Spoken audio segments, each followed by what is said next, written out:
Bom dia, pessoal. No momento, a nossa adesão está muito baixa. Vamos aguardar um pouco mais para compor a sala. Hoje, o nosso assunto vai ser a questão da topografia, né? Como resolver a topografia nas maquetes. E vamos examinar situações como aterros, né? Cortes, e a planificação de terrenos e para o posicionamento da massa construída, do edifício propriamente dito. Então, logo mais, nós estaremos iniciando, na medida em que a sala vá sendo composta.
Bom dia, Gustavo. Estamos aguardando a composição da sala. Eu acabei de repassar o link e acredito que logo em breve teremos mais adesões e vamos dar início à nossa aula de hoje. Estou aqui controlando no WhatsApp se estão tendo alguma dificuldade, mas creio que não.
Bom dia, Luana.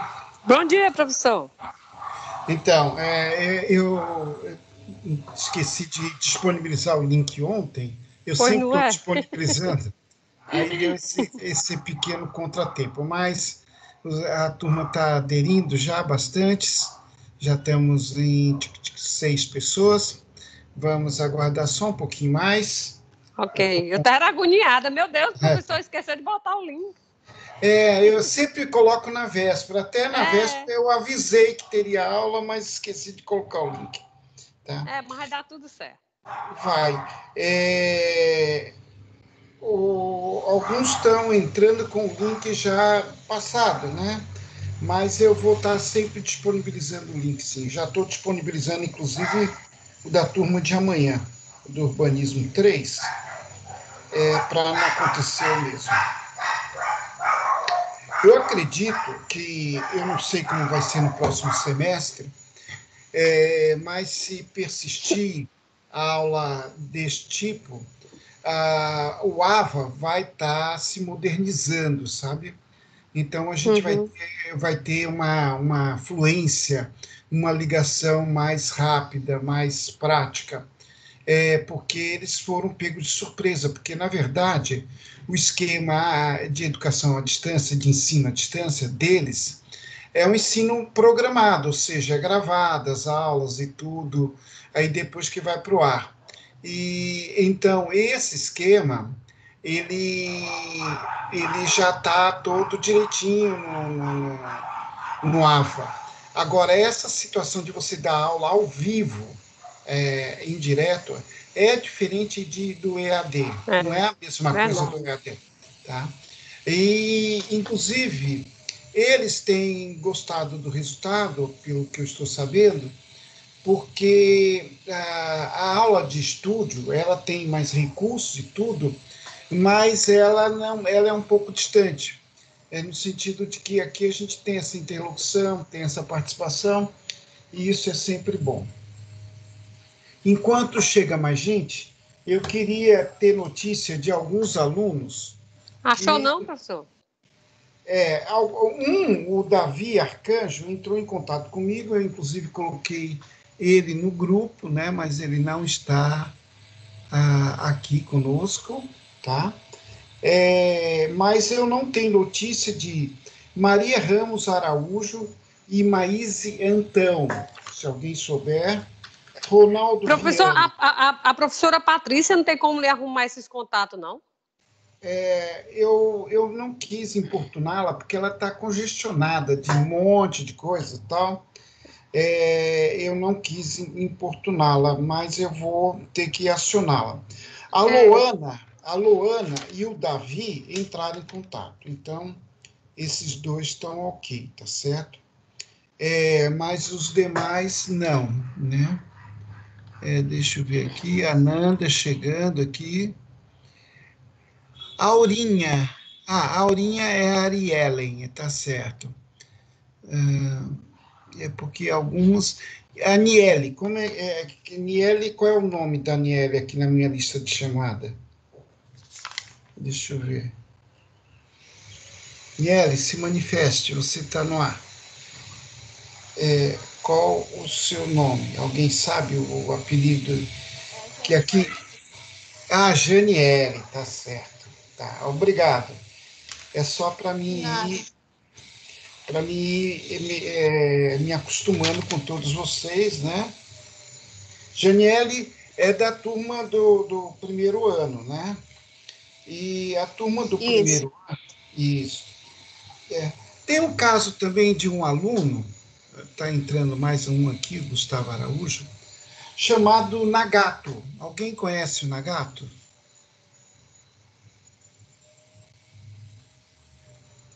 Ele assiste aula de vez em quando, ele participa no grupo do WhatsApp, pergunta e tudo, mas ele não está matriculado em nenhuma disciplina, né? Talvez ele esteja ainda resolvendo alguma situação, alguma pendência, né? O Nagato. Muito bem, então nós vamos dar início formalmente à nossa aula de hoje, tá? No final da aula eu vou repetir o nome desses alunos que eu ando atrás, tá? Eu já andei publicando, inclusive, a relação Eu já publiquei nota de 2 turmas, falta uma turma de maquete para publicar nota. 2 turmas já estão disponíveis as notas. Essa turma que está faltando é justamente a turma que está o Davi, que está o pessoal, que eu não quis prejudicar. Estou aguardando eles entregarem o trabalho hoje, me prometeram para hoje. Naturalmente, o trabalho entregue com atraso não vai valer a mesma pontuação, vai ter um desconto. Tá? A nota máxima deles vai ser 8. Tá? Então, eles já saem prejudicados em 2 pontos, tá certo? Mas, de qualquer forma, para não ter, como eu entendo que existem problemas com o computador, com a internet e tudo mais, eu tenho que ponderar um pouco essas situações. Por isso que eu estou retardando um pouco a publicação de nota em busca do pessoal que, por um motivo ou outro, não estejam sintonizados. Ainda bem que são poucos, viu? Muito poucos, que estão com essa situação né, de não estarem sintonizados. Né? Eu acredito que 10%, no máximo 15% dos alunos estão desgarrados. Né? Pode ser que tenha gente até no interior, a gente não sabe, outros estão sem internet, né? Então, a gente depois vai poder, nós vamos apurar, e eu sei de antemão que a posição da instituição é buscar um abrandamento nessas situações, mas, felizmente, muito poucos casos, né? Hoje, eu vou falar da questão da topografia. A aula passada, não sei se vocês lembram, eu falei da questão da construção do edifício numa maquete, né? Então, nós falamos dos 3 elementos principais que compõem essa construção de um edifício em geral, né? Eu falei das paredes, os paramentos, essas paredes, elas podem serem com espessuras diversas, essa espessura é sempre proporcional à medida real, né? Em geral, as paredes têm 15 centímetros de largura, mas é comum também paredes com 10, aliás, desculpa, com 20 e com 25 centímetros. E paredes internas, feitas com gesso, pode ser de 5, 6 centímetros, 10 centímetros. Então, a gente tem aí uma variedade de paredes. Essas paredes vão aparecer nas maquetes, proporcional ao projeto. Falamos também dos vãos, né?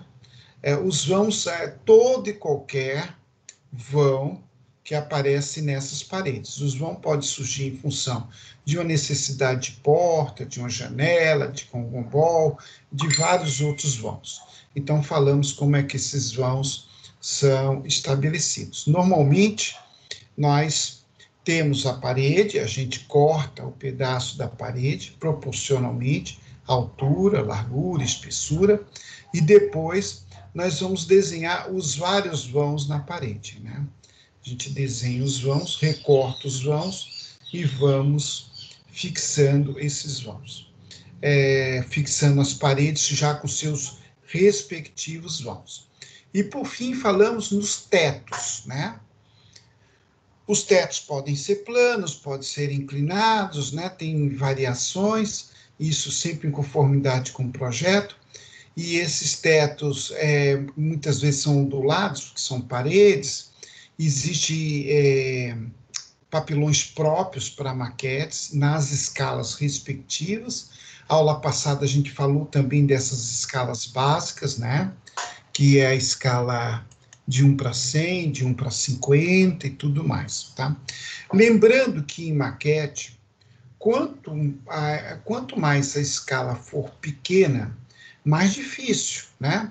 A miniatura é mais difícil de ser feita do que um tamanho mais graúdo, né? A gente tem necessidade de uma precisão maior. Então, não necessariamente uma maquete grande é uma maquete mais sofisticada, ela dá mais trabalho físico, a dar um certo tempo e tudo mais. Mas as maquetes mais pormenorizadas são aquelas relativas a escalas de 1/100, né? Que é uma escala muito pequena. Essas escalas são mais difíceis de serem resolvidas. Bom, a topografia. A topografia é o último elemento que está faltando a gente discorrer, né? Se eu tenho em cima, tenho os lados, né, as paredes, os vãos, mas eu não falei da base, né? O que vai sustentar essa massa construída, que é o edifício, né? Tá. Na prática, os edifícios, eles podem serem assentados em terrenos inclinados ou em terrenos planos, tá? Os edifícios assentados em terrenos inclinados, temos duas situações. Temos o caso de terrenos com inclinações leves, tá?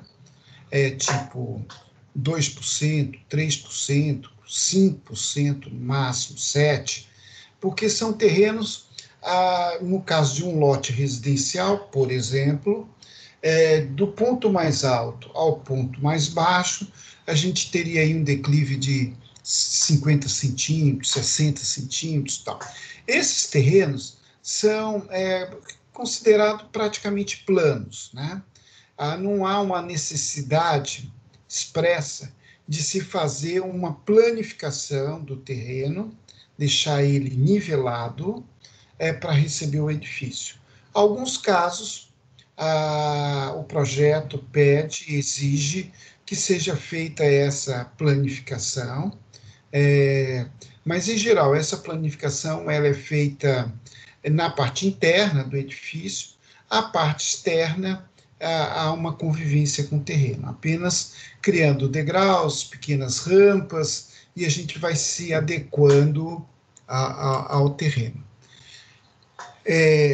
Agora, a partir de inclinações maiores, 10, 15, 20%, né, que são as encostas, né, são terrenos de encostas, o projeto já é feito considerando essa declividade alta, né, e muitas vezes a gente tira partido dessa declividade, né. Existe até entre os arquitetos um certo gostinho por fazer projetos em terrenos com essas declividade. Eu digo gostinho como se fosse um desafio, porque geralmente essas casas em encostas, elas têm um partido paisagístico muito interessante, porque elas possibilitam a visão de uma paisagem qualquer, de um rio, de montanhas, da cidade ao fundo, o que seja, né? Tem um exemplo da casa da Ivna Gadelha, que é arquiteta, que dava aula aqui na Camilo Filho, e hoje está dando aula em Fortaleza. Ela ainda hoje tem uma casa aqui em Teresina, que fica no bairro Morros, né? Afastado, lá na direção de Socorro. E a casa dela é exatamente um declive, né? Então, a casa é toda escalonada, gasta-se mais, geralmente, esse tipo de casa, que a gente tem uma fundação especial, a gente tem que fazer contenção na encosta, para evitar desmoronamento, né? É muito comum isso em períodos de chuvas intensas, principalmente em casas de bairros mais populares, que as pessoas não têm esses recursos para fazer essas contenções, fazer a drenagem direita e tudo, e quando a chuva é muito forte, há deslizamentos e a casa vai embora, tá? Para efeito de maquete, tá? Nesses casos, né, a gente não vai fazer um plano, nós não vamos planificar nada, porque a casa foi proposta ser construída numa situação de inclinação de terreno. Então, a gente vai reproduzir essa inclinação e o corpo da edificação é que vai ser adequado à inclinação. Ou seja, a base da edificação ela vai ser toda em diagonal, ela vai ser cortada para ajustar na angulação certa da inclinação do terreno. Tá? Geralmente, isso dá um pouquinho mais de trabalho, né? Isso dá um pouquinho mais de trabalho. Essas inclinações, tá? A gente vai ter que fazer uma base inclinada, eu vou explicar como é que se faz essas bases, e aí depois a gente vai colocar a massa construída, a edificação, nesta base. Em geral, pessoal, o edifício, a massa construída, é feita em separado. E a base é feita à parte. Aí depois a gente pega o edifício e vai adequar na base, tá? Todavia, a base, ela já é feita, preparada para receber o edifício, o corpo do edifício, né? Então, para isto, na maioria dos casos, porque eu comecei a falar das exceções, né? Mas na maioria dos casos, a gente tem um movimento de terra no terreno, porque a imensa maioria dos terrenos, né, eles têm algum tipo de inclinação, né? Então, esses terrenos, salvo aqueles de pequena inclinação, que muitas vezes, dependendo do tipo de projeto da edificação, nós convivemos com essa inclinação sem problema nenhum, não há necessariamente um movimento de terra para ser feito, ou quando tem um movimento de terra, é um movimento muito localizado na parte interna da edificação, e na parte externa a gente vai adequando um pouco. Muito bem. A topografia, eu não sei se todos já fizeram a disciplina de topografia. Em tese, pelo menos uma parte dos alunos fizeram. O pessoal do primeiro ano, acredito que não. Então, eu vou então ter que explicar alguns princípios da topografia para a gente abordar a questão da maquete, da base topográfica em maquete. Tá? Como esses terrenos têm algum tipo de inclinação, esses terrenos, eles seguem uma cota. Essa cota de altitude, né? Então, um terreno está a tantos metros acima do nível do mar. O nível do mar é a nossa referência maior, tá? Mas a gente pode ter referência no próprio terreno, em geral acontece isso, ou a gente pode ter referência no rio que corta a cidade, tá? Então, a gente pode dizer, nós estamos construindo a 5 metros de altura da cota de enchente do rio Parnaíba, né, por exemplo. Né? Então, essa cota de enchente é uma cota previamente estabelecida pelas várias medições de vários anos numa cidade. Tá? No planejamento urbano, no urbanismo, a cota de inundação é a cota que a gente usa, é a cota principal, tá certo? Nas cartas geográficas do Google, por exemplo, etc., a cota é referenciada no nível do mar. Tá? Agora, na nossa construção, é comum, é usual, a cota ser da calçada de entrada. Então, eu tenho quando tem a calçada, né? Mas digamos que em tese tem uma calçada. Então, essa calçada é considerada a cota zero, tá? Tudo que tiver abaixo da calçada vai ter uma cota negativa, tá? Menos 10 centímetros, menos 20 centímetros, menos 30 centímetros e tal. Quando essas cotas de altitude, elas estão num terreno, a gente pode fazer essas cotas com uma amplitude em centímetros, 10 centímetros, 20, 30, 40, 50 centímetros e tal, que é o que se faz normalmente e é o que se representa no projeto, tá? Então, o projeto, ele vai me fazer as diversas diferenças de altura nas escadas, no plano de saída de uma rampa, no plano de chegada numa rampa, etc. A gente vai colocar a cota de nível ou de altitude. Essa cota de nível vai estar referenciada na calçada de entrada. A calçada é zero. Lembre-se que tem terreno que da calçada para o terreno cai e não necessariamente sobe. Então, a gente costuma ter cotas negativas em projeto. É comum você anotar cotas que sejam negativas, tá certo? Quando a gente trabalha com terrenos maiores, projetos de grande porte, ou a gente está representando um bairro, etc., as cotas funcionam de 1 em 1 metro, ou de 5 em 5 metros, ou de 10 em 10 metros, tá? Isso é para glebas, para terrenos muito grandes, tá certo? Relativamente grandes. Terrenos que vai construir um hospital, terreno que vai construir um hotel, etc. Dependendo da escala. Aí a gente vai usando cotas maiores. Isso para fazer a base da maquete, tá? Então, a gente estabelece um critério de patamares. Eu vou fazer uma comparação grosseira, é como se fosse um bolo de noiva, que tem vários andares, sendo que os andares de baixo são maiores, e os andares que vão se sucedendo para cima, eles vão sendo menores, tá?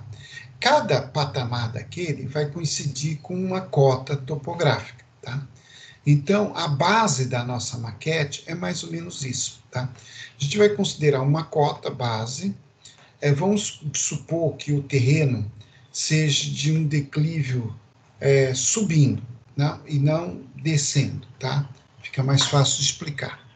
Então, se for subindo, a minha primeira camada vai ser no nível da calçada. Eu vou colocar tudo do tamanho do lote, né? Vamos pegar um lote residencial, que é o exemplo mais simples, tá? Aí depois eu vou colocar uma camada, tá? Digamos de 10 centímetros a mais. Eu vou estabelecer um parâmetro.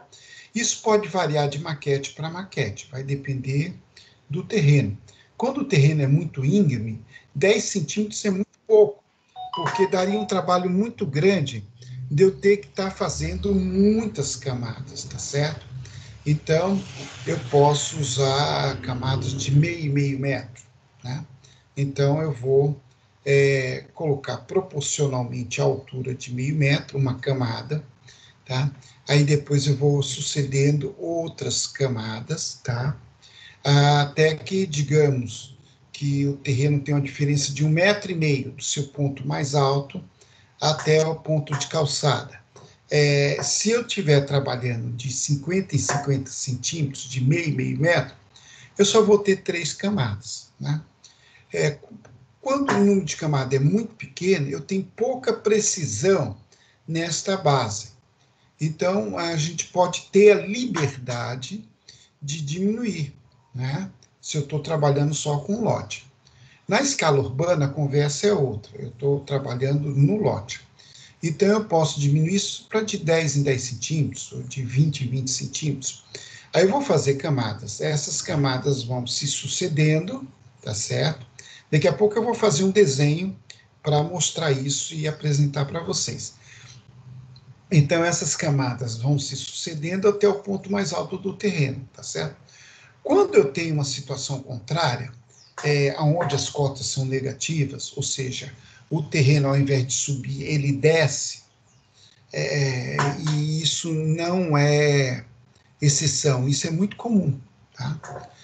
Na verdade, numa cidade, estatisticamente falando, metade dos lotes são ascendentes, eles sobem, e metade dos lotes são descendentes. Ora, é muito fácil de justificar isso. Se eu tenho uma quadra, tá certo? Essa quadra, eu tenho um lado e tenho o outro lado. Eu tenho um lado mais alto e um lado mais baixo. Naturalmente, o lado mais alto, onde a rua é mais alta, os terrenos tendem a ser descendentes, eles descem. E no lado mais baixo, onde a rua fica um pouco mais baixa, os terrenos lindeiros, os terrenos que ficam de frontes, eles sobem, tá certo? Então, é muito fácil da gente deduzir que metade dos terrenos, aproximadamente, eles descem, e outra metade sobe. Quando o terreno desce, a gente faz justamente o contrário. A gente pega a cota mais negativa, a cota mais baixa, e vamos fazendo as camadas, e assim, sucessivamente, até o ponto mais alto, que pode ser a calçada, né? Não necessariamente a calçada, mas digamos que seja. Então, quando chegar lá em cima, eu vou ter a calçada. Como eu estou falando de nível de terreno, essas linhas raramente são retas na natureza. Na natureza, essas linhas são todas elas orgânicas.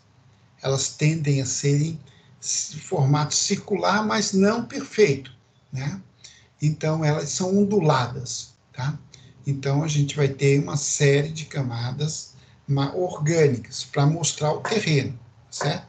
Eu vou agora dar uma paradinha para desenhar, para ficar mais claro, e depois a gente vai começar a trabalhar com movimentos de terra, tá? Esses movimentos de terra vão possibilitar o assentamento da nossa edificação. Deixa eu procurar aqui o meu bloco de papel, estava bem aqui perto.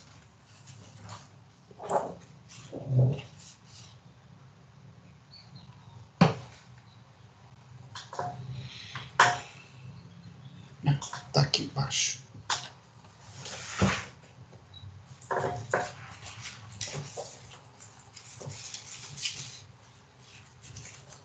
Eu vou pedir um tempinho só, para vocês tomem um cafezinho, se for o caso, para mim fazer o desenho aqui ao lado, tá certo?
Estou terminando aqui. Só mais um detalhezinho. Aí a gente volta.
Ó, vamos mostrar aqui. Estão conseguindo ver? Tá bem enquadrado? Tá. Então, nós temos aí, em tracejado vermelho, o limite do lote, tá? Lá em cima, em linha vermelha contínua, a gente tem a calçada.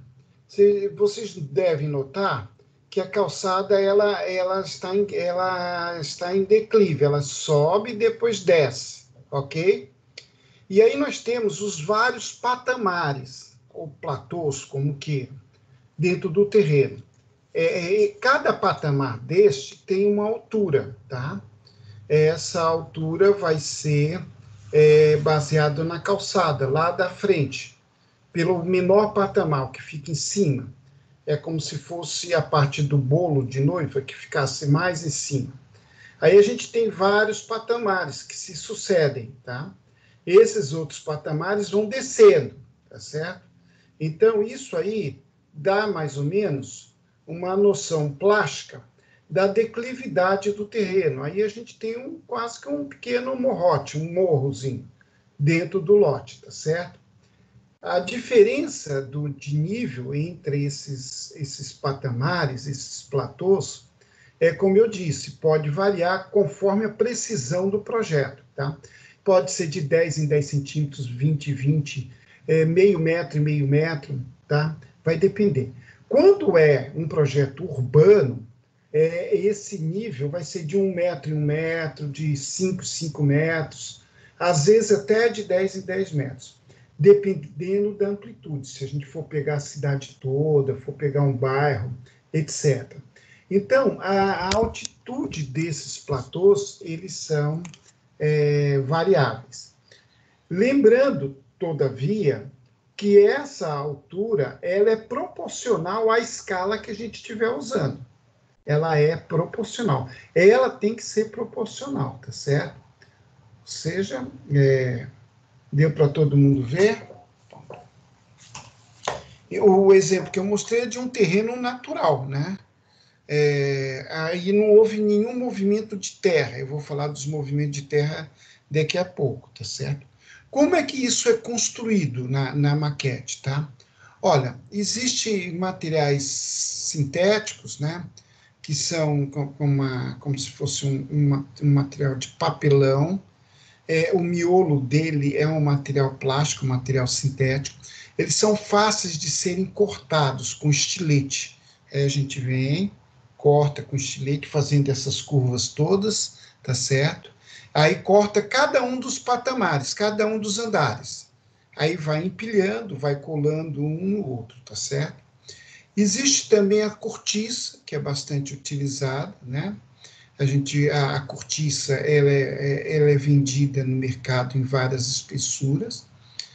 A cortiça é um material que já foi muito utilizado no passado. Hoje é menos utilizado, porque ela é um pouco cara, tá certo? E nem sempre a gente tem disponibilidade. Aliás, aqui em Teresina tem pouca disponibilidade disso tudo, né? A gente pode fazer com folha de isopor também, já é uma maquete mais simples, tal. Em termos de acabamento, ela é mais precária, mas ela pode ser feita. Ou a gente pode fazer com espessuras de MDF, tá? O MDF tem limitações de espessura, né? Aí a gente teria que fazer esse enquadramento, né, da escala que a gente está utilizando e do nível dos patamares. A gente tem que seguir o que está disponível no mercado. Tá?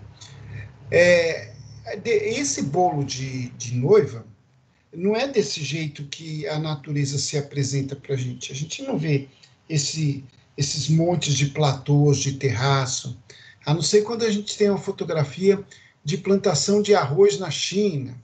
Também nos Andes, eles usam muito esses platôs para fazer as plantações deles, e porque é uma topografia muito adversa, eles fazem o que tecnicamente eles chamam de terraços, tá?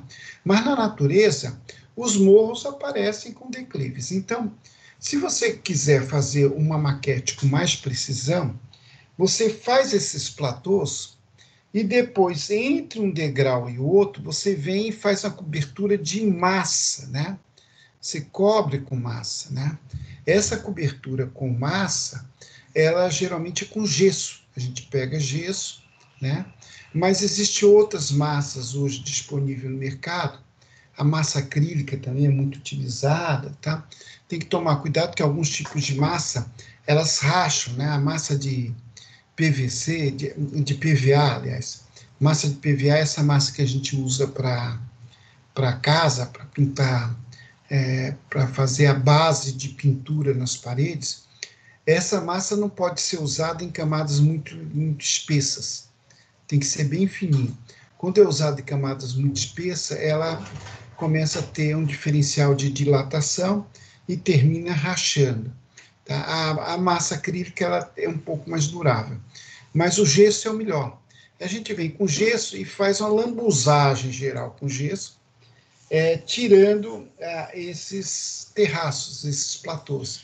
Aí o morro fica com um caimento mais natural, certo? Outras maquetes são feitas só com o terraço mesmo, mostra os terraços, tá? Não tem problema com esses platôs, né? Algumas maquetes se apresentam exatamente com esses platôs. Mas quando a maquete exige um nível de acabamento melhor, uma qualidade e tal, a gente faz essa complementação de material entre um degrau e outro, né? Entre um degrau e outro. Eu não falei no termo, mas eu esqueci. É como se fosse uma escada, né, pessoal? Só que na natureza a gente não sobe o morro com escada. A escada é o homem que faz. Então você vem, faz um nivelamento dos degraus dessa grande escada que a gente fez para fazer o nivelamento do terreno e dar a ideia de como o terreno é na natureza. No final, a gente pode dar os tratamentos que a gente queira dar, tá? Existe maquete que se apresenta inteiramente monocromática, uma só cor, toda branca, tá? Que são as maquetes mais esquemáticas, mais estilizadas. Agora, quando a maquete se propõe a reproduzir uma visão real, né? Aí, em cima dessa camada de gesso que eu falei, a gente vai aplicar grama, capim, mato, pedra, pissarra, de acordo com o que existir lá no terreno, né?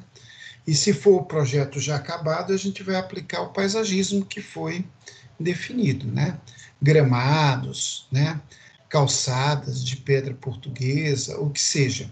Então, aí a gente vai trabalhar com um jogo de textura e de cores para dar o acabamento nesses declíveis, né?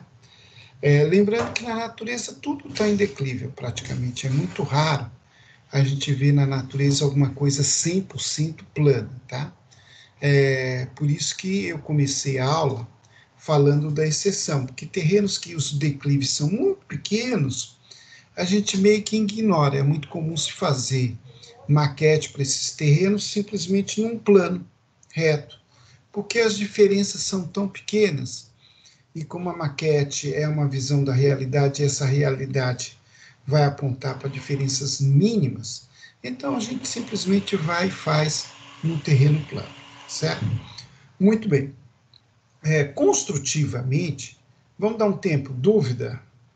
Alguma dúvida? Nós estamos com a sala boa hoje, hein? 13 participantes. A nossa sala, as salas anteriores estavam dando 11, 10, né? Mas eu quero ver se a gente incrementa isso, né? Alguns colegas assistem depois pelo AVA, né? Lembrando que agora a nossa aula está sendo gravada no 11º encontro, né? Essa disciplina parece que é dividida em encontro. No 11º encontro. Tem disciplina que é dividida em unidades e sessões. Se vocês forem ver lá pelas unidades e sessões, essa aula vai estar correspondendo à 3ª unidade, sessão 3. 3, tá certo? Então, vocês teriam que procurar no AVA na sessão respectiva, na unidade sessão respectiva, ou no encontro respectivo.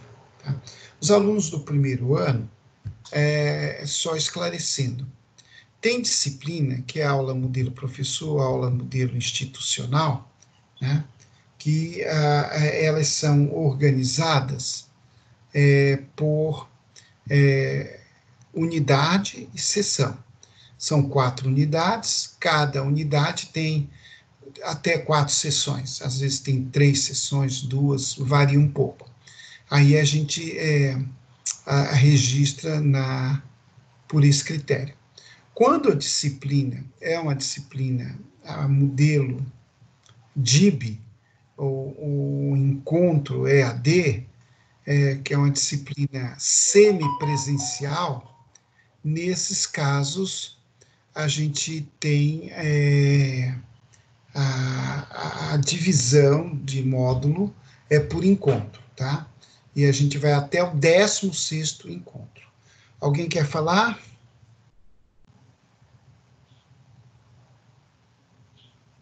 Bom, vamos agora modificar a topografia da natureza para receber a nossa edificação. Tá. Eu falei no início da aula que existem casas que são construídas num terreno em declive, às vezes até em declive alto, tá? Então, esses terrenos não recebem movimento de terra, eles não recebem nenhum tipo de planificação, ou às vezes só uma parte do terreno recebe algum tipo de planificação. A massa construída está toda ela pendurada numa encosta, né? Então, quando a gente faz a maquete, esse volume da edificação, ele já vai ter na sua base planos inclinados, ou vai ter colunas, né, que vão espetar o terreno, né, e ele vai ficar na encosta. Esse tipo de construção é bem mais caro do que o outro tipo de construção, tá? Só faz isto quem tem muita necessidade, só pode construir na encosta de um morro, as favelas do Rio, por exemplo, ou que são sujeitas a desmoronamento, a problemas mais diversos, ou então quem mas tem muito dinheiro e prefere preservar a natureza da encosta e fazer sua casa meio que suspensa, tá certo, da encosta, tirando proveito paisagístico, se integrando na natureza, etc, etc. Bom, mas a grande maioria dos casos, a gente prepara o terreno para receber o volume construído, né, na prática. Essa preparação do terreno é uma planificação que a gente faz. A gente pega uma parte do terreno e planifica. A gente tira camadas, tá? É o que a gente chama de corte. A gente corta o terreno, tá? Tira uma parte desse terreno e planifica. O outro procedimento é o procedimento de aterro, ou seja, a gente pega uma parte, faz uma contenção do tamanho e do formato que a gente queira e aterra, né, e planifica tudo. Às vezes uma casa é construída em 2 níveis de patamares, né? Às vezes é construído num nível só, a maioria. E às vezes construções muito sofisticadas são construídas em vários níveis, né? De patamares, tá certo? Esses aterros e esses cortes geralmente atendem formatos geométricos previamente definidos pelo projeto, tá? Então, quando a gente vai fazer o projeto, a gente deve apresentar o terreno natural para o cliente, que é como eu mostrei aqui anteriormente, indicando as curvas topográficas do terreno. Mas depois eu vou apresentar essas curvas topográficas sendo modificadas. Elas são modificadas para fazer a planificação de espaços para receber meu bloco de edificação. Nesse caso, eu estou considerando que o bloco da minha edificação seja plano embaixo, ele seja reto embaixo, tá? Como eu disse, construtivamente, quando eu for construir esse objeto, tá? E embaixo ele vai ser plano, tá? Então vai ser fácil, porque eu tenho a minha base topográfica já com a planificação feita, né? E faço meu edifício separado, e depois eu vou e só coloco no lugar, e prendo, tá? Então, é desse modo que se faz, em geral. Tá? Eu uso muito a palavra em geral, na maioria dos casos, tal, porque é preciso considerar que em maquete a gente tem muitas exceções, né?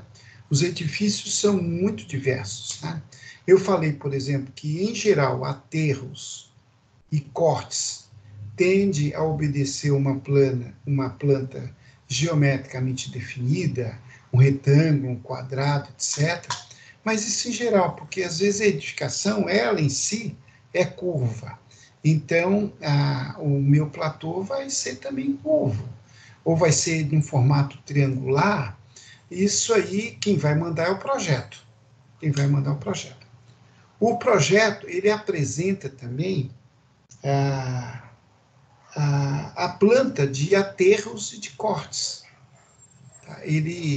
Quando esses aterros e cortes acontecem, geralmente nas construções médias ou médias grandes, e principalmente nas cidades que têm muitas ondulações, muitos terrenos em declives. Tá? Então, é comum a gente apresentar o projeto de cortes ou de aterros. Né? Então, nesse caso, a gente vai ter uma configuração de curva de nível semelhante a que eu apresentei para vocês aqui. Daqui a pouco eu vou desenhar um exemplo. Só que essas curvas vão estar modificadas para atender um projeto e elas vão estar geralmente com uma formatação geométrica, que é a formatação que o projeto apresenta, tá certo? Então, essa planta que vai guiar a minha maquete, né? Eu vou estar de olho nessa planta, eu vou procurar essa planta. Porque não adianta eu ter só a planta do terreno, né? A planta do terreno é importante para quem vai elaborar o projeto, tá? Mas para quem vai fazer a maquete de um projeto já idealizado, eu preciso saber como é que ele movimentou a terra do terreno, para mim criar essas bases que vão apoiar a minha massa de edificação, tá certo? Alguma dúvida? Eu vou desenhar agora, vou fazer um exemplo relativamente simples. Essas plantas, elas costumam ser complexas, tá? Vocês vão ter a disciplina com a professora Iascara. Boa, muito boa professora. Ela, quem quiser aprender de topografia, esteja atento com Iascara. E ela ensina ali tintim por tintim. Tudo isso que eu estou falando vai ser traduzido na disciplina dela, tá? Em termos ideais, a disciplina de maquete deveria ser depois da disciplina de topografia, para que tudo isso fosse melhor aprendido. Mas não vejo grandes dificuldades, não. Dá para a gente ter esta ideia, correto? Eu vou dar mais um intervalo agora para mim fazer o desenho de cortes e aterros.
Eu vou mostrar agora, atenção aí, pessoal, uma situação de corte. Aí depois eu vou mostrar uma situação de aterro, correto? Tá dando para ver? Tá centralizado? vocês veem em vermelho o volume da edificação, ok? É uma edificação cúbica, como se fosse um pequeno prédio, tá certo? E eu tenho o corte do terreno. Você vê que eu tenho algumas linhas curvas, que é a parte natural do caimento do terreno, e tem algumas linhas retas. Essas linhas retas, elas foram escavadas, né? É fruto de eu ter retirado uma camada do solo para planificar todo aquele terreno no formato retangular, para a partir daí eu ter condições de erguer o meu prédio. No caso da maquete, eu vou fazer esse platô para depois eu vir com o volume da edificação, que eu faria à parte, e colocar na minha base do terreno. Ok? Eu não sei se estava centralizado, né? Mas, enfim, tentar chegar mais perto.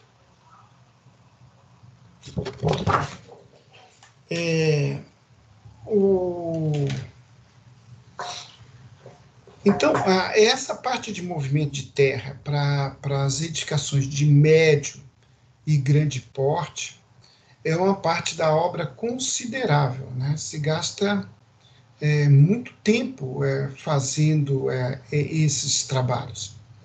Dependendo do porte da obra, você demora 3 meses, 4 meses, às vezes até 1 ano, só com movimento de terra. Só com movimento de terra. Tá?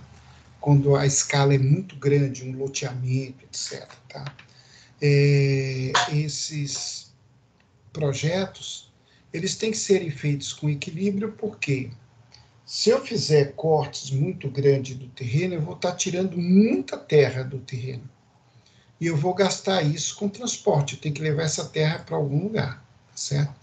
Então, essa terra, ela é transportada, a prefeitura exige que ela só possa ser depositada em determinados terrenos. Normalmente a prefeitura aplica multas relevantes, né? E então esse movimento de terra ele tem que ser feito com a maior condição de equilíbrio possível. Todavia, a natureza, às vezes, faz com que a gente tenha morros, encostas grandes e tudo mais, e a gente tem que fazer movimentos de terra muito grandes, muito profundos, retirar muita terra, etc. A situação do aterro é uma situação de maior vulnerabilidade. Nós evitamos, na medida do possível, fazer obras em cima de aterro, mas, todavia, tem obras que têm que serem feitas em cima de aterro. Por quê? Porque na natureza, o solo e o subsolo, eles já têm um nível de compactação, né? Eles estão acomodados há milhares e milhares de anos, tá? Então, eles têm aquele nível de acomodação. Quando a gente vai fazer um aterro, a parte de material que a gente vai acrescentar no terreno, para poder dar condição de planificação desse terreno, ela exige uma compactação muito grande para ficar com o mesmo nível de compactação do terreno natural, né? E isso nem sempre é fácil de se conseguir, porque o terreno natural ele está bem socado, ele já está, né, bem compactado. Retirando a camada do solo, que é uma camada mais orgânica, que normalmente fica 60, 50, 70 centímetros de profundidade, a gente encontra a parte mais compactada do terreno, que é a parte argilosa. Então, o aterro, ele tem que ser feito, um bom aterro, ele tem que ser feito com a compactação mecânica, tá? Essa compactação mecânica ela é feita por camadas, né? Aí cada camada você tem que molhar, compactar, medir se a compactação está certa. Aí você vem e acrescenta outra camada, muitas camadas, até aterrar o terreno todo. Tá? Então isso é mais caro e sempre é passível de algum risco. Tá? Se a compactação não for feita adequadamente, o que a gente vai ter? Nós vamos ter um prédio que tem um piso muito alto em cima do terreno. Na parte que foi escavada, que é o que eu mostrei ainda há pouco, a gente encontrou argila já compactada pela natureza. Então não tem problema. A parte do aterro, que às vezes a edificação fica, às vezes não, muitas vezes ela fica numa parte em terreno de escavação natural, outra parte em terreno artificial, criada por aterros. Então há um recalque diferencial. A diferença de suporte do terreno, da natureza, do corte, né, da escavação, é diferente do terreno aterrado. Tá? Não deveria ser, o ideal é que não seja. Porque quando tem essa diferença, a gente pode ter problema estrutural, surgimento de rachaduras, outras patologias que acontecem nas edificações em função desses terrenos de aterro. Então, geralmente, terreno de aterro é feito, tal, mas comedidamente. Muitas vezes os aterros são destinados a estacionamentos, áreas livres, áreas de praça, ou edificações menos pesadas. Quando o aterro é feito para suportar uma edificação muito pesada, ela tem que ter uma contenção muito forte, para a terra não sair deslizando, e ela tem que ter também uma compactação igual à compactação do corte, exatamente igual à compactação do corte, tá? Isso é medido no campo, né? É medido, e aí quando tiver tudo isso ok, é que começa a construção, começa a fundação, etc. Antes disso, é só movimento de terra, essas várias camadas, as escavações, etc. Isso acontece em estádios de futebol, em grandes edificações, hospitais, shopping centers. Shopping center é comum no início da obra as pessoas dizem: esse shopping center não vai acabar nunca, porque não sai. É porque a obra ainda está sendo obra de terreno. Você não vê nada subindo praticamente. Só vê trator trabalhando para um lado, para o outro, para um lado e para o outro. Tá, né? No caso da maquete, tá, eu vou desenhar agora a situação de um terreno de aterro, tá certo? Um terreno de aterro.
Bom, vamos lá, pessoal.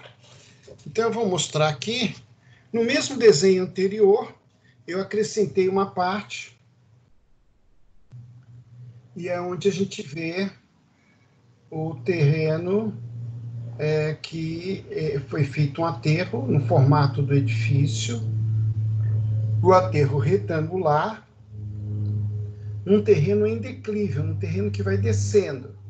E eu construí um outro bloco nesse outro patamar. É interessante lembrar que esse caso é bom porque eu coloquei um bloco em terreno totalmente de corte, escavado, e o bloco maior.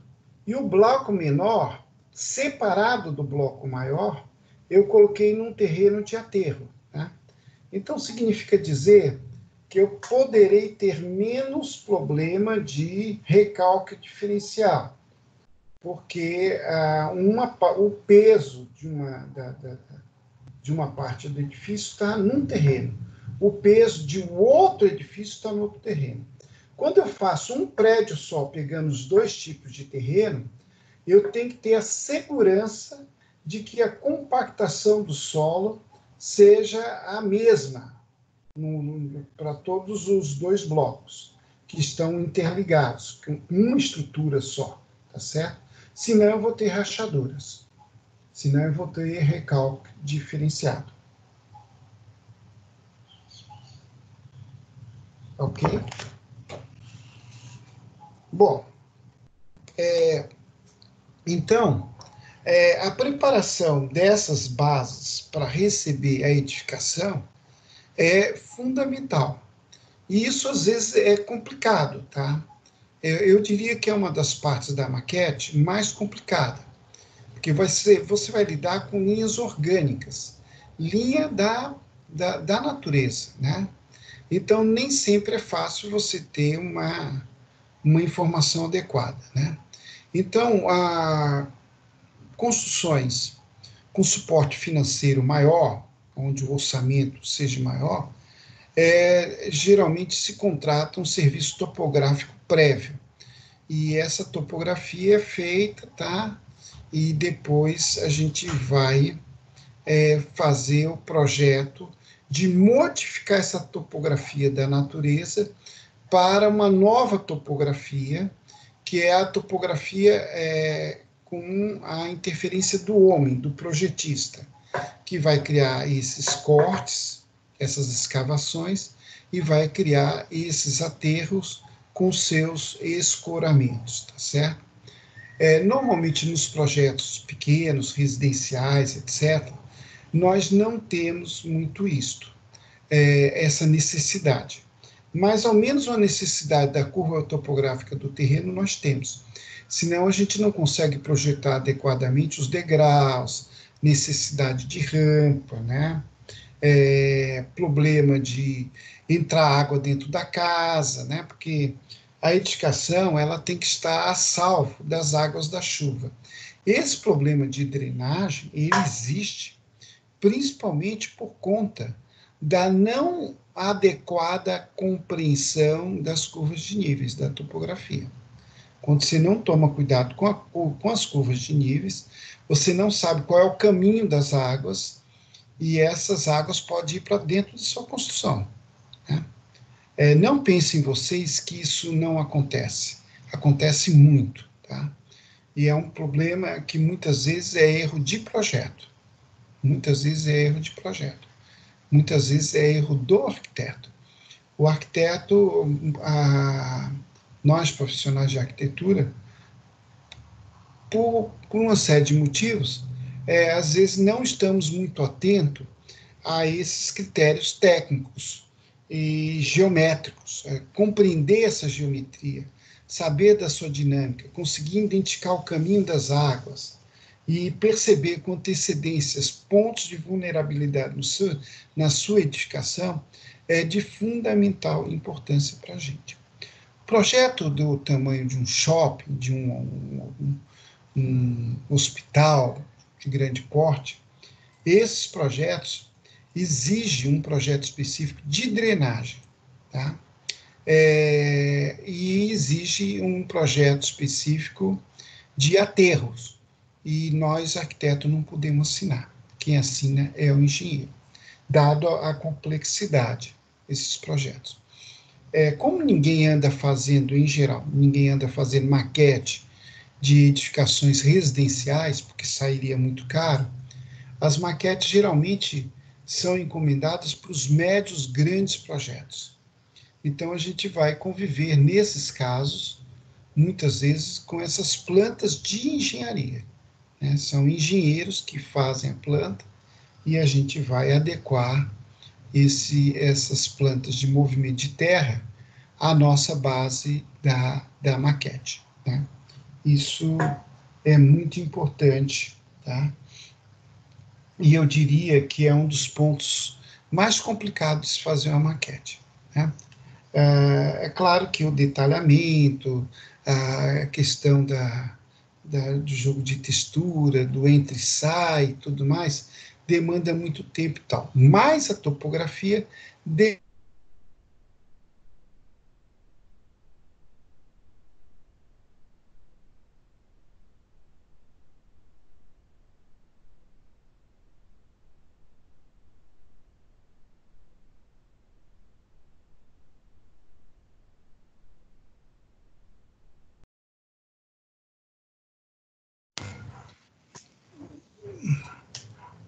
Opa, parece que eu saí do ar.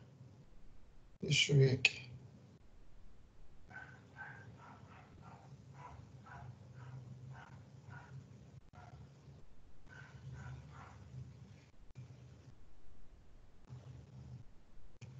Não, não tem nenhum aviso aqui, eu estou mas deu um avisozinho aqui para mim, mas já saiu, que eu estava momentaneamente fora do ar, tá certo? Mas, enfim, nós vamos encerrando a aula de hoje, que é sobre topografia nas maquetes. A aula que vem a gente vai falar das ferramentas de construção das maquetes. Eu vou falar de todos os instrumentos, as ferramentas que a gente utiliza para a construção das maquetes. Quero lembrar que as nossas próximas avaliações, que é uma parcial 2 e uma avaliação oficial 2, para completar o ciclo, elas vão ficar condicionadas, pelo menos a oficial 2, vão ficar condicionadas à parte prática, né? Tá. Então, eu estou aqui já tentando vislumbrar um plano B, né? Para que não haja um atraso de vocês nesta disciplina, um atraso considerável. A gente não sabe como é que vai estar a situação para frente, pelo comportamento das curvas, dos gráficos, vai acontecer o que os especialistas estavam apontando que iria acontecer mesmo, né?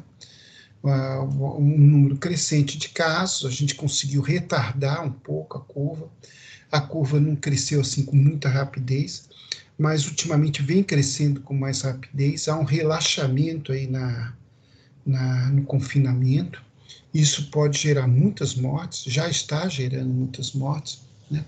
Mas não vem ao caso discutir isso. O fato é que a perspectiva é de que a disciplina, as aulas não voltem à normalidade logo, tá? As atividades de ensino serão as atividades que vão voltar por último, tá? Vai ser dado preferência para as atividades econômicas mais produtivas, né? Indústria, comércio, etc. E o ensino vai voltar gradativamente, né? Mas há uma perspectiva de que esse semestre não volte, tá? Até junho, não volte. Tá? Então, por outro lado, há também uma perspectiva, mais à frente, de que o comércio volte a funcionar gradativamente. Alguns comércios antes, outros comércios depois, etc. Se isso acontecer, e a gente ainda tiver em período de aula, nós vamos fazer a parte de exercícios práticos também à distância. Eu vou trabalhar com isopor, tá? vocês vão estar trabalhando cada um nas suas casas, a gente vai conseguir trabalhar com isopor e com estilete, né? E alguns outros materiais de acabamento. E aí a gente vai fazer uma série de exercícios práticos que vão valer para a avaliação oficial 2, tá? E a avaliação prática 2, eu vou fazer um trabalho. Oportunamente, talvez na próxima aula, eu já esteja divulgando a data. Quanto ao trabalho prático, a gente tem que ver mais à frente aí, se o comércio vai abrir, quando vai abrir e tal. Porque eu não consigo fazer trabalho prático à distância com vocês sem que vocês tenham acesso à matéria-prima, os insumos, né? Que eu estou considerando o mais prático para a gente conseguir resolver a situação, os isopores, tá certo? Porque o meu medo é encavalar essa disciplina com as disciplinas já do segundo semestre, né? Porque como a maioria das disciplinas, 80% das disciplinas estão tendo seu curso normal, então a gente criaria uma situação de encavalamento de horário e vocês seriam, de algum modo, prejudicados na sequência de outras disciplinas. E eu estou querendo evitar isso, né? Inclusive também com relação a professores, porque a gente seria convocado para outras disciplinas, e talvez tenha choques de horário e tudo mais. E de tal modo que a gente vai aguardar aí essa política de volta do comércio para a gente indicar alguns materiais para vocês comprarem, e simples e barato, que nós não podemos estar gastando muito nesses tempos, e algum de vocês, eventualmente, possa até ter esse material em casa. Mas eu não posso colocar essas atividades práticas em curso enquanto todos não tiverem as mesmas condições, tá certo? E provavelmente eu vou trabalhar com isopor mesmo, com estilete e alguns acabamentos, né? Um color set, alguns materiais aí. Eu quero ver se a gente faz a árvorezinha de maquete, a gente faz casas pequenas e alguma coisa que dê para a gente experimentar um pouco essa dinâmica da maquete, tá certo? Muito bem. Por hoje nós estamos encerrando, tá? Lembrando que eu já divulguei uma parte das notas, hoje eu vou estar divulgando a outra. Eu estou aguardando a entrega do trabalho por parte do Davi e do Davi e do Antônio, né? São dois alunos que estão devendo. Davi e Antônio, tá? E eu tenho uns alunos aqui que eu não localizei, tá? Que vão ficar sem nota, tá? Eu vou repetir o nome aqui, pode ser que alguns de vocês conheçam, tá? A Loana eu já consegui entrar em contato, já está com o trabalho resolvido, está tudo ok. Ronaldo Viana, se alguém conhecer, me fale ou entre em contato com ele. Maria Ramos Araújo, Maíse Antão, tá? Esses 4 alunos são os únicos 4 que não estão fora de controle, né? E 2 alunos estão entregando o trabalho hoje com prejuízo de nota. Eles vão ter uma nota máxima de 8, tá certo? Vão ser descontados 2 pontos. Enquanto que esses outros vão ficar sem nota. Eu não vou dar 0, porque eu não sei da vida de cada um. Pode ser que tenha aluno até no interior, sem contato, né? Então, eu vou, por enquanto, deixar sem nota, e depois a gente vai ver direitinho o que aconteceu para poder lavrar uma nota, correto? Alguém quer falar? Professor, Oi, pois não. aqui no meu AV não aparece meus pontos de sala de aula. Deixa eu dar uma olhada aqui, deixa eu lhe dizer como Não. é. A minha avaliação, atividade na sala de aula não aparece, atividade virtual não aparece. Não estou Tá. entendendo por quê. Não aparece nota nenhuma. Não, aqui só aparece as transversal que eu fiz, aí a atividade da sala de aula não tem, atividade virtual não tem, Certo. E a nota parcial 1 já aparece? também não. Também não, tá. Eu vou ver o que está acontecendo, que talvez seja alguma coisa do sistema, tá certo? Mas essas Uhum. notas já foram lavradas para trás até, né? Em março Pois ainda. é. Eu perguntei até a Patrícia, Patrícia, não estou vendo, não, Luane está aqui, não sei o que, não está aqui não. Lá embaixo tem um tal de um extrato completo, que aí também diz, a avaliação oficial não aparece, aqui é agora que o senhor vai botar, né? Aí tem atividade de sala de aula, também não aparece, atividade virtual não aparece, e eu já fiz tudo. Tá. Eu vou me mexer aí para ver o que está acontecendo. Beleza. Tá. Nós vamos encerrando hoje, tá certo? E até a próxima aula do Urbanismo 1 na segunda-feira. E fique em casa e um abraço para todos. Um abraço.